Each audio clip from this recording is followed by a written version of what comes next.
Bismillahirrahmanirrahim. Assalamualaikum warahmatullahi wabarakatuh. Alhamdulillahirabbil alamin, hamdan katsiran thayyiban mubarakan fih, kama yuhibbu rabbuna wa yardah.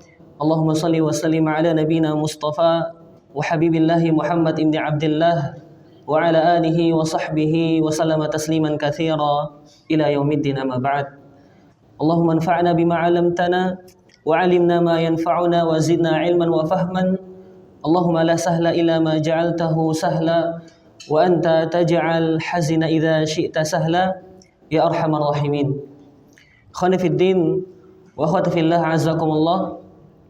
Alhamdulillah, selalu dan senantiasa kita bersyukur kepada Allah Subhanahu wa taala atas segala nikmat yang telah Allah Subhanahu wa taala limpahkan kepada kita, yang dengan nikmat-nikmat tersebut Allah Subhanahu wa taala mudahkan kita untuk duduk di majelis ilmu, untuk duduk di salah satu rumah dari rumah-rumah Allah Subhanahu wa taala. Yang mana kata Nabi sallallahu alaihi wasallam, "Wa majtama'a qaumun fi baitin min buyutillah yatluna kitaballah wa yatadarasunahu bainahum illa nazalat 'alaihimus sakinah." Tidaklah suatu kaum berkumpul di salah satu rumah dari rumah-rumah Allah. Mereka membaca kitab Allah, mempelajari kitab Allah, kemudian saling mengajarkan satu sama lain, kecuali Allah Subhanahu wa taala turunkan kepada mereka sakinah. Wa ghasyiyatuhumur rahmah, dan mereka diliputi dengan rahmat Allah. Wa hafathumul malaikah, dan mereka dinaungi oleh para malaikat.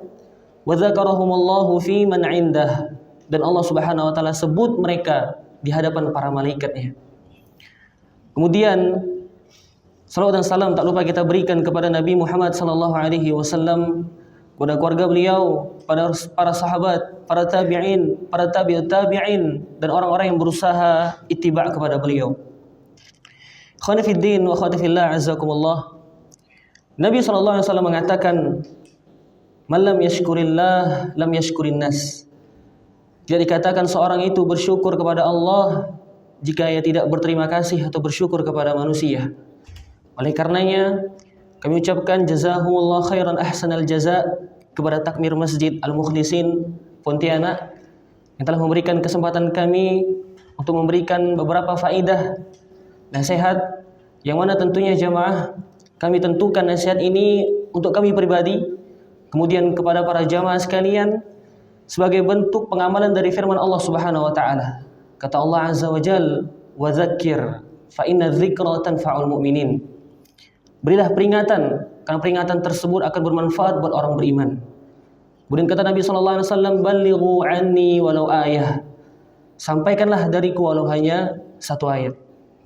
Kemudian kami ucapkan jazahumullah khairan ahsanal jaza kepada para asatidzah, kepada guru-guru kami yang telah membimbing kami. Semoga Allah Subhanahu wa taala menghapus dosa-dosa mereka dan menempatkan mereka di surganya Allah Subhanahu wa taala.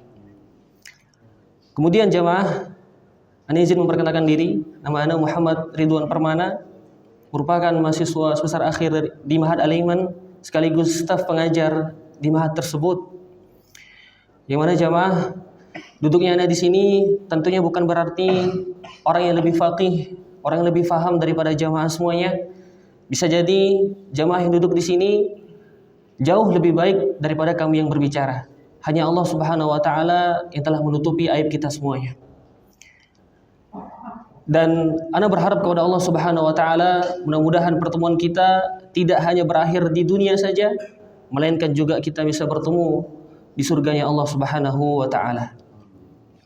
Ikhwani fid din wa akhwati fillah, rahimani wa rahimakumullah.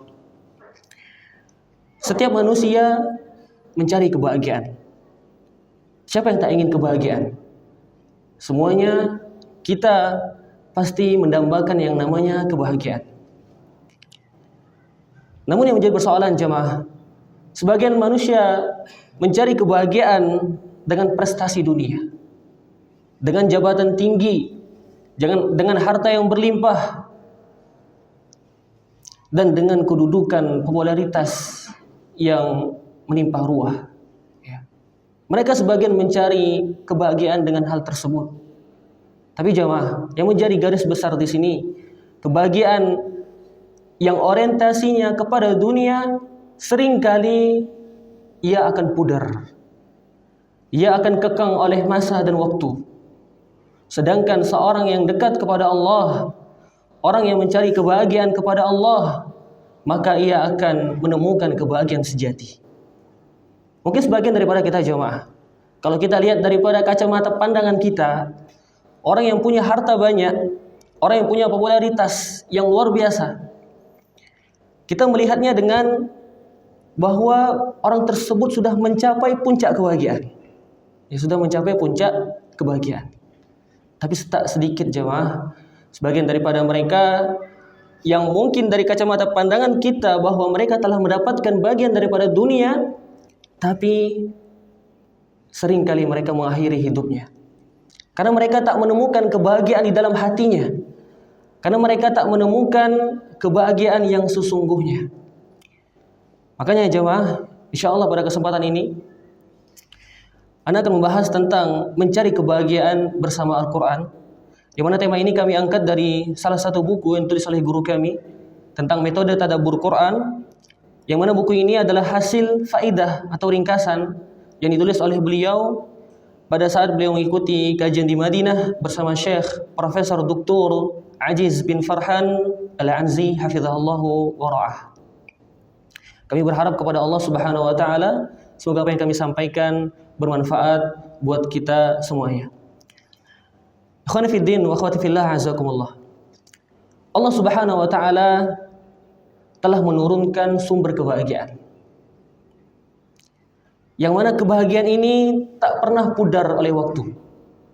Tak pernah kekang oleh masa dan zaman. Allah Subhanahu wa taala turunkan Al-Qur'an ini sebagai kebahagiaan yang harus kita raih. Kita ingin solusi jamaah dari segala permasalahan hidup, kembali kepada Quran. Hati kita resah, gelisah, gundah gulana, coba buka Al-Quran, lihat kembali Al-Quran. Kita merasa bahwa ujian kita berat, sehingga kita merasa kita tak mampu untuk melewatinya. Coba baca Al-Quran, lihat bagaimana orang-orang terdahulu diuji sama Allah Subhanahu wa taala, yang mana ujiannya lebih berat daripada kita semuanya. Maka solusinya jamaah, kembali kepada Al-Quran. Baca Al-Quran, baca terjemahannya, kemudian berusaha untuk mentadabburinya, membaca tafsirnya, kemudian kita berusaha untuk mengamalkan apa yang ada dalam Al-Quran. Ada beberapa kiat di antara agar kita bisa mentadabburi Al-Quran. Jamaah bisa lihat di modul tersebut, itu ana ringkas beberapa kiat atau hal-hal yang bisa membantu di dalam mentadabburi Al-Quran. Yang pertama, tentunya mengikhlaskan niat hanya untuk Allah Subhanahu wa taala dan berdoa kepada Allah. Ikhwani fid din wa akhwati fillah, azakumullah. Perkara niat jamaah, kalau kita lihat membuka kitab-kitab dari para ulama, maka kita akan melihat muqaddimah daripada kitab yang ditulis oleh para ulama. Yang pertama kali mereka ingatkan apa? Ikhlasun niyah. Mengikhlaskan niat hanya untuk Allah Subhanahu wa taala. Karena perkara ini jemaah, perkara yang sangat luar biasa. Inilah menentukan diterimanya atau tidak diterimanya amal seorang hamba. Yang menentukan besar atau kecilnya pahala dari ibadah yang dilakukan. Makanya perkara niat ini sangat berat jemaah. Bahkan Sufyan Ats-Tsauri rahimahullah pernah mengatakan, "Ma'alatu syai'an ashadda 'alayya min niyati." Ma'alatu syai'an ashadda 'alayya min niyati. Tidak ada sesuatu yang lebih berat untuk aku obati kecuali daripada perkara niat. Makanya para ulama mengatakan tentang hal yang bisa membantu untuk mentadabburi Al-Quran adalah mengikhlaskan niat. Kata para ulama, ihdarun niyah ma'al ikhlasi lillahi 'inda qiraatil Quran. Yakni menghadirkan niat disertai dengan keikhlasan ketika membaca Al-Quran. Karena jamaah kita semuanya sepakat bahwa membaca Al-Quran adalah ibadah kepada Allah. adalah ibadah kepada Allah Subhanahu wa taala. Banyak hadis Nabi SAW yang menjelaskan tentang fadail, tentang fadilah daripada membaca Al-Quran. Di antaranya Nabi SAW mengatakan, man qara'a harfan min kitabillah falahu hasanah wal hasanatu bi'ashri amsalihha. Barang siapa yang membaca satu huruf daripada Al-Quran, maka baginya kebaikan, dan kebaikan tersebut dilipat gandakan oleh Allah menjadi 10 kebaikan. La aqulu alif lam mim harf. Kata Nabi, aku tidak mengatakan alif lam mim itu satu huruf.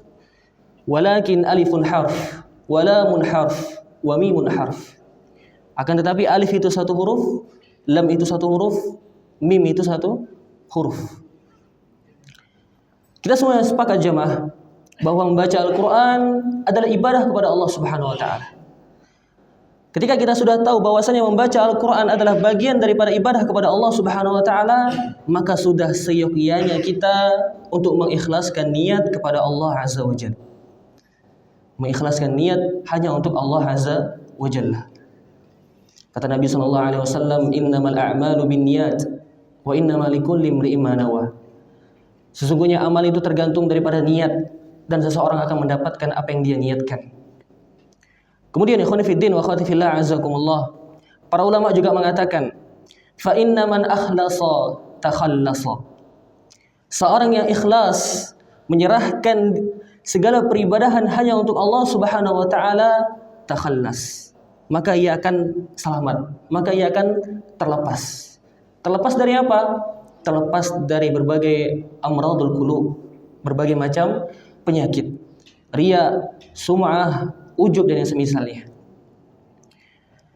Kemudian Allah Subhanahu wa taala juga katakan dalam Al-Qur'an, "Wa ma umiru illa liya'budullaha mukhlishina lahuddin." Tidaklah mereka diperintahkan kecuali mereka supaya beribadah kepada Allah dan mengikhlaskan niat hanya untuk Allah Subhanahu wa taala. Intinya jemaah, perkara niat adalah perkara yang luar biasa. Perkara yang menentukan amalan seorang hamba itu diterima atau tidak. Ini adalah perkara niat. Kemudian yang kedua adalah jamaah, yakni berdoa kepada Allah Subhanahu wa taala. Berdoa adalah perkara yang sangat penting. Dan Allah Subhanahu wa taala telah memerintahkan kita untuk berdoa kepada Allah Subhanahu wa taala. Kata Allah, "Wa idza sa'alaka 'ibadi 'anni fa inni qarib." Apabila umatmu Muhammad bertanya kepadaku, maka kata Allah Subhanahu wa taala, fa inni qarib. Aku dekat. Aku dekat. Ujibu da'watad da'i idza da'an. Dan aku mengabulkan doa-doa orang yang berdoa kepadaku. Dan ingat jemaah, bisanya kita ibadah, bisanya kita mentadabburi Al-Qur'an, bisanya kita membaca Al-Qur'an, bisanya kita salat tarawih, berpuasa Ramadan, dan ibadah-ibadah yang semisal, itu semuanya karena Allah Subhanahu wa taala. Karena Allah Subhanahu wa taala. Betapa banyak sebagian daripada manusia yang Allah Subhanahu wa taala berikan harta yang berlimpah, tapi tak sedikit daripada mereka yang tidak mengeluarkan hartanya untuk Allah Subhanahu wa taala. Betapa banyak sebagian daripada manusia yang Allah Subhanahu wa taala berikan kekuatan fisik yang luar biasa. Mampu lari berkilometer, mampu mendaki gunung, tapi tak mampu untuk melangkahkan kaki menuju masjid Allah Subhanahu wa taala. Semuanya perkara niat dan doa jemaah. Semuanya adalah perkara hidayah Allah Subhanahu wa taala. Makanya kata Nabi sallallahu alaihi wasallam, "Laulallah." Kalau bukan karena Allah, mahtadaina, maka kami tak akan mendapatkan petunjuk. Wala sumna wala sallaina, dan kami tidak bisa salat dan tidak bisa berpuasa. Konteksnya apa jemaah? Poin besarnya, laulallah. Kalau bukan karena Allah Subhanahu wa taala. Oleh karenanya jemaah, kita bisa beribadah kepada Allah, kita bisa membaca Al-Quran, dan segala berbagai macam ibadah kepada Allah, itu semuanya adalah taufik dan hidayah Allah Subhanahu wa taala. Hidayah dan taufik Allah Subhanahu wa taala. Kita bisa melihat jemaah, perbedaan jemaah salat sebelum dan saat Ramadan. Saat Ramadan adalah musim-musim kebaikan, sehingga orang-orang berlomba untuk melakukan ketaatan kepada Allah. Namun jika sudah bukan daripada Ramadan, maka kita bisa lihat softnya jemaah. Ini semuanya hidayah Allah Subhanahu wa taala. Semuanya taufik dari Allah Subhanahu wa taala. Kemudian yang kedua, di antara kiat untuk bisa mentadabburi Al-Qur'an adalah membaca tafsir. Yang membaca terjemahan dan tafsir. Ya. Dan ini adalah tips yang dikatakan oleh para ulama, di antara kiat untuk bisa mentadabburi Al-Qur'an adalah qira'atut tafsir, membaca tafsir. Ya. Karena jamaah, ikhwani fiddin wa akhwati fillah azzakumullah, kebanyakan kaum muslimin ketika ia membaca surah Al-Fatihah, yang mana Al-Fatihah ini kurang lebih minimal 17 kali kita baca dalam sholat kita setiap hari. Ya, 17 kali di dalam sholat wajib. Tapi apakah semuanya paham terhadap Al-Fatihah yang ia baca? Tidak, jemaah. Ya, tidak semuanya paham. Contoh misalnya ketika seorang mengatakan ihdinas siratal mustaqim. Kata para ulama, makna ihdinas siratal mustaqim adalah Islam yang murni, berdasarkan Al-Quran dan Sunnah dan pemahaman para sahabat. Ya. Ketika kita membaca ihdinas siratal mustaqim pada surah Al-Fatihah, ya, tidak semua orang paham bahwa makna ihdinas siratal mustaqim ini yang dimaksud oleh para ulama. Dan berlaku juga untuk ayat-ayat yang lain. Oleh karena ya jamaah, jika kita ingin paham, jika ingin bisa mentadabburi Al-Quran, perlu untuk kita membaca tafsir. Dan alhamdulillah banyak wasilah untuk kita bisa membaca tafsir. Ya, di antaranya aplikasi Bekal Islam punya Ustaz Dr. Firanda Andirji hafizahullah. Ya. Yang ini kita bisa baca ya bahasa Indonesia. Yang mana insyaallah ini memudahkan kita untuk mentadabburi Al-Quran. Dan momentum Ramadan adalah momentum yang pas, yang sangat bertepatan sekali untuk kita lebih dekat kepada Al-Quran. Kemudian yang ketiga jamaah, di antara perkara yang bisa membantu seseorang untuk mentadabburi Al-Quran adalah memahami bahasa Arab. Memahami bahasa Arab. Khonifiddin wa khatafillah azakumullah. Allah Subhanahu wa taala katakan dalam Al-Qur'an, "Inna anzalnahu Qur'anan Arabiyya la'allakum ta'qilun." Sesungguhnya kami menurunkan Al-Qur'an ini dalam bahasa Arab agar kalian mengerti. Agar kalian mengerti. Dan kita sudah tahu jamaah bahwa Al-Qur'an seluruhnya bahasa Arab. Ya, seluruhnya bahasa Arab. Ya. Kitab-kitab para ulama semuanya adalah bahasa Arab. Ya, bahasa Arab. Walaupun ada sebagian yang berbahasa Indonesia, diterjemahkan oleh para ulama. Ya.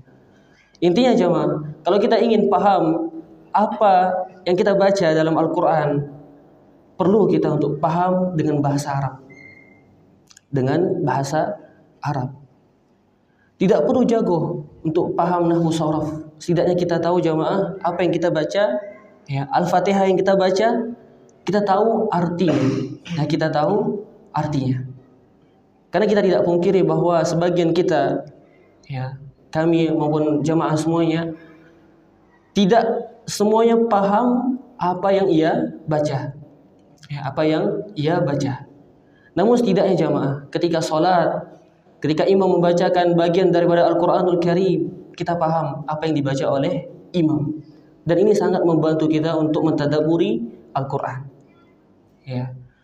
Paling minimalnya Al-Fatihah yang sering kita baca 17 kali dalam sholat, kita paham artinya jemaah.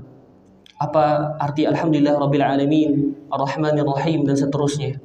Kita paham artinya, kita paham maknanya, insya Allah kita bisa mentadabburi ayat yang udah sering kita baca ini. Ya, 17 kali minimal dalam sholat kita. Kemudian di antara kiat-kiat agar bisa mentadabburi Al-Quran adalah memperbanyak membaca Al-Quran. Memperbanyak membaca Al-Quran. Seorang yang lisannya disibukkan dengan Al-Quran, senantiasa melantunkan kalamullah azza wa jal, matanya melihat kitabullah, kemudian hatinya akan tersentuh. Ya, hatinya akan tersentuh dan membantu ia untuk mentadabburi Al-Quran. Ya. akan membantu ia untuk mentadaburi Al-Quran. Ya, bagaimana tidak jamaah ketika seorang sering membaca Al-Quran, ya, sering menghafal Al-Quran, ya, sering berinteraksi dengan Al-Quran, maka otomatis ia telah mengerahkan segala panca inderanya untuk Al-Quran. Matanya melihat Al-Quran, ya, pendengarannya mendengarkan Al-Quran. Yang mana insya Allah ini adalah kiat agar kita bisa mentadaburi Al-Quran. Dan kita sudah tahu jamaah, banyak sekali keutamaan yang Allah Subhanahu wa taala janjikan bagi orang-orang yang membaca Al-Qur'an. Di antaranya kata Nabi sallallahu alaihi wasallam, "Iqra'ul Qur'an fa innahu ya'ti yaumal qiyamah syafi'an li ashabihi." Bacalah Al-Qur'an, karena Al-Qur'an itu akan datang pada hari kiamat memberikan syafaat bagi pembacanya. Kemudian kata Nabi sallallahu alaihi wasallam, "Al-mahiru bil Qur'an ma'a safaratil kiramil bararah." Orang yang mahir, pandai dalam membaca Al-Qur'an, maka ia akan bersama para malaikat yang mulia lagi taat kepada Allah Subhanahu wa taala. Walladzi yaqra'ul Qur'an wa yatata'ta fihi wa huwa 'alaihi syaqq. Kemudian orang yang membaca Al-Qur'an dan dia terbata-bata dan dalam kondisi syakun, kondisi yang sulit, tapi dia berusaha. Apa kata Nabi SAW? Lahu ajran, maka baginya 2 pahala. Kemudian kata Nabi SAW, khairukum man ta'allama al-Qur'an wa 'allamah. Sebaik-baik orang adalah orang yang mempelajari Al-Quran dan mengajarkannya. Dan banyak fadail, keutamaan-keutamaan yang Allah Subhanahu wa taala janjikan bagi mereka yang membaca Al-Quran maupun menghafal Al-Quran. Ya. Dan momentum Ramadan ini jamaah, momentum terbaik untuk kita lebih sering berinteraksi dengan Al-Quranul Karim. Kemudian di antara kiat untuk mentadaburi Al-Quran adalah meyakini bahwasanya Al-Quran adalah kalamullah Subhanahu wa taala. Al-Quran adalah kalamnya Allah Subhanahu wa taala. Makanya kata para ulama, al-i'tiqadu annahu kalamullahi khatibuh. Ketika seorang yakin bahwasannya Al-Quran adalah kalamullah, maka ia akan merasa bahwa seolah-olah Allah Subhanahu wa taala berbicara kepadanya. Ya. Allah Subhanahu wa taala berbicara kepadanya. Makanya ketika Allah Subhanahu wa taala katakan, "Ya ayyuhalladzina amanu ati'u Allah wa ati'ur Rasul wa ulil amri minkum." Wahai orang-orang yang beriman, taatilah Allah, taati Rasul dan pemimpin kalian. Ya, ketika Allah katakan ya ayyuhalladzina amanu,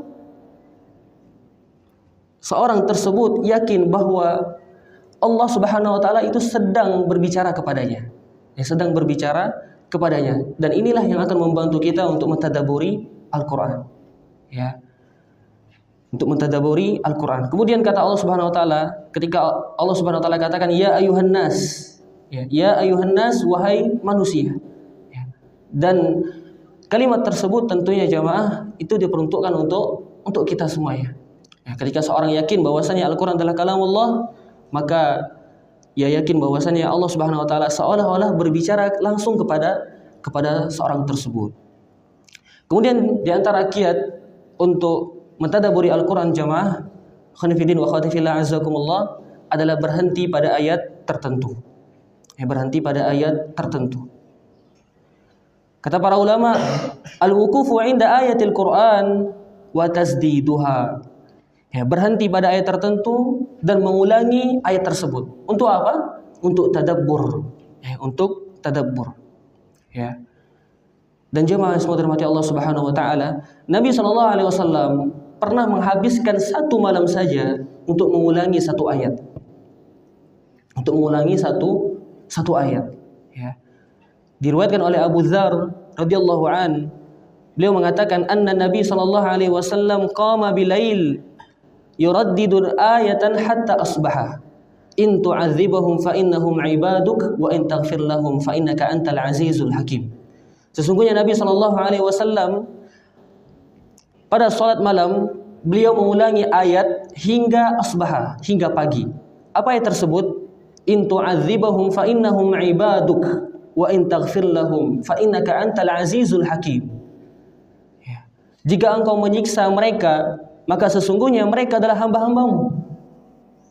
Dan jika engkau mengampuni mereka, maka sesungguhnya engkau maha perkasa lagi maha bijaksana. Ya. Rasulullah SAW mengulang 1 ayat ini jamaah, satu ayat, ya, diulang sama Rasulullah SAW sampai pagi. Untuk apa tujuannya? Untuk mentadabburi ayat-ayat Allah Subhanahu wa taala. Begitu juga dengan Asma binti Abu Bakar radhiyallahu anha. Dalam sebuah atsar yang masyhur disebutkan bahwa beliau pernah salat malam mengulangi satu ayat.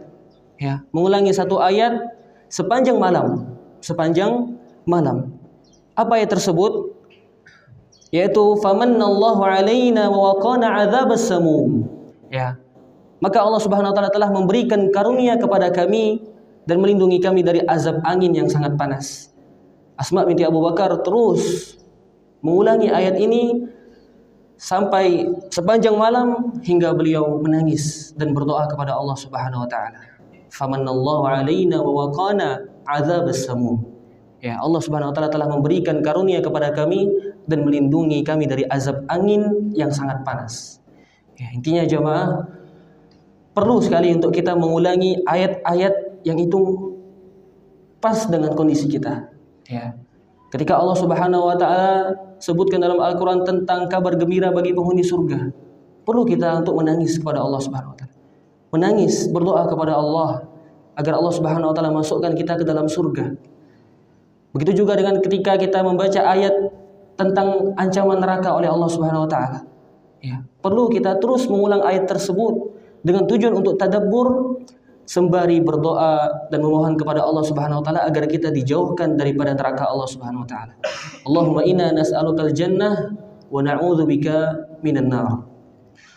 Kemudian yang terakhir jemaah, di antara kiat untuk tadabbur Al-Qur'an adalah mendengarkan tilawah dari qari yang lain. Mendengarkan tilawah dari qari yang lain. Kata para ulama, sama'ul Qur'an minal qurra'i ghairihi. Mendengarkan bacaan Al-Quran dari qari yang lain yang suaranya jauh lebih indah. Dan ini pernah dipraktekkan oleh Nabi sallallahu alaihi wasallam. Ketika Nabi sallallahu alaihi wasallam memerintahkan kepada Abu Dzar, Ibnu Mas'ud untuk membacakan kepada beliau Al-Quran. Dan beliau pun menangis ketika Ibnu Mas'ud membacakan ayat ini. Kata Abdullah bin Mas'ud radhiyallahu an, qala lin Nabi sallallahu alaihi wasallam, "Iqra' alaihi." Kata Ibnu Mas'ud, "Iqra' alaihi," bacakan Al-Qur'an kepadaku. Nabi sallallahu alaihi wasallam, seorang yang diturunkan Al-Qur'an kepadanya, minta kepada Ibnu Mas'ud untuk membacakan Al-Qur'an kepadanya. Kemudian Iqra' alaika wa 'alaika unzil, kata Ibnu Mas'ud, aku membacakan Al-Qur'an kepadamu sedangkan Al-Qur'an turun kepadamu. Kemudian kata Nabi SAW, fa inni uhibbu an asma'ahu min ghairi. Sesungguhnya aku suka, aku cinta ketika seorang tersebut membacakan Al-Quran kepadaku. Kemudian Ibnu Mas'ud mengatakan, faqara'tu alaihi suratan nisa hatta balagtu fa kaifa idza ji'na min kulli ummatin bi syahidin wa ji'na bika ala haula'i syahida. Kemudian ketika Ibnu Mas'ud membaca Al-Quran pada surah An-Nisa, sampai pada ayat fakaifa idza ji'na min kulli ummatin bi syahidin wa ji'na bika ala haula'i syahida, yang mana artinya maka bagaimanakah keadaan orang kafir apabila kami mendatangkan seorang saksi dari setiap umat. Maka engkau Muhammad sebagai saksi atas mereka. Sebagai saksi atas mereka. Kemudian kata Nabi SAW, amsik, cukup. Cukup kata beliau, amsik. Fa idza 'ainahu tadhrifan. Ketika dilihat ternyata beliau meneteskan air mata, menangis. Beliau meneteskan air mata dan menangis. Kemudian Rasulullah SAW juga pernah mendengarkan tilawah dari Abu Musa. Beliau SAW bersabda kepada Abu Musa, ya Aba Musa, laqad utita mizmaran min mazamir ali Daud. Wahai Abu Musa, sesungguhnya engkau telah diberi suara yang merdu seperti seruling dari seruling keluarga Daud. Artinya jamaah, di antara kiat untuk bisa mentadabburi Al-Quran, salah satunya adalah kita mendengarkan tilawah daripada orang lain. Bisa ketika sholat tarawih, ketika imam membacakan bagian daripada ayat, ia menangis tersentuh ketika pas kondisi ayat tersebut mengena di hatinya, mengena di hatinya. Ini di antara kiat untuk mentadabburi Al-Qur'an. Ya. Kemudian jamaah yang terakhir, ya, hal yang harus kita ingat jamaah, bahwa membaca Al-Qur'an ini adalah sebuah kebaikan. Sangat-sangat baik. Ya. Dan beberapa dalil yang sudah kita sampaikan tentang fadail, keutamaan-keutamaan Al-Qur'an sudah cukup bagi kita untuk tahu tentang betapa besarnya Al-Qur'an, betapa besarnya keutamaan daripada Al-Qur'an, baik dari membacanya, menghafalkannya, mendengarkannya, mentadabburinya, apalagi mengamalkan Al-Qur'an. Semuanya, ya, yang terkait pada interaksi dengan Al-Qur'an, semuanya adalah kebaikan, ya, pahala dari Allah Subhanahu wa taala. Ya. Namun jamaah, ya, hal yang harus kita ingat juga dari berbagai macam metode yang tadi sudah kita sampaikan, hal yang harus kita ingat semuanya bermuara pada satu hal, yaitu bimbingan seorang guru. Ya, bimbingan semua seorang guru, ya. Karena jikalau kita tidak paham ayat yang kita baca, maka sudah semestinya untuk kita tanya kepada guru kita. Dan para asatidzah banyak di Pontianak dan Kuburaya yang tahu tentang makna daripada Al-Qur'an, ya. Karena kalau kita hanya sekedar baca tafsir jamaah, khawatir kita salah paham. Khawatir salah paham karena kedangkalan ilmu yang kita miliki. Maka perlu untuk kita suhbatu ustadzin, ya, bimbingan seorang guru untuk menjelaskan ayat yang mungkin kita tidak pahami. Ya, semuanya bermuara pada satu hal, yaitu bimbingan guru. Ya. Hal-hal yang tadi sudah kita sampaikan tentang hal-hal yang membantu bisa untuk tadabbur Al-Qur'an, ya. Intinya, akhirnya adalah kita perlu bimbingan seorang guru untuk menjelaskan ayat tersebut. Ya. Dan insyaallah itu yang bisa Anda sampaikan jamaah. Semoga apa yang Anda sampaikan bermanfaat buat Anda pribadi tentunya, kemudian para jamaah sekalian. Kurang lebih Anda mohon maaf apabila ada kesalahan dan kekurangan. Itu adalah dari kekurangan dan kelemahan ilmu Anda pribadi, dan kebenaran mutlaknya datang dari Allah Subhanahu wa taala. Jazakumullahu khairan ala husni istima'ikum wa ihtimamikum. Subhanakallahumma bihamdika asyhadu an la ilaha illa anta astaghfiruka wa atubu ilaik. Assalamualaikum warahmatullahi wabarakatuh.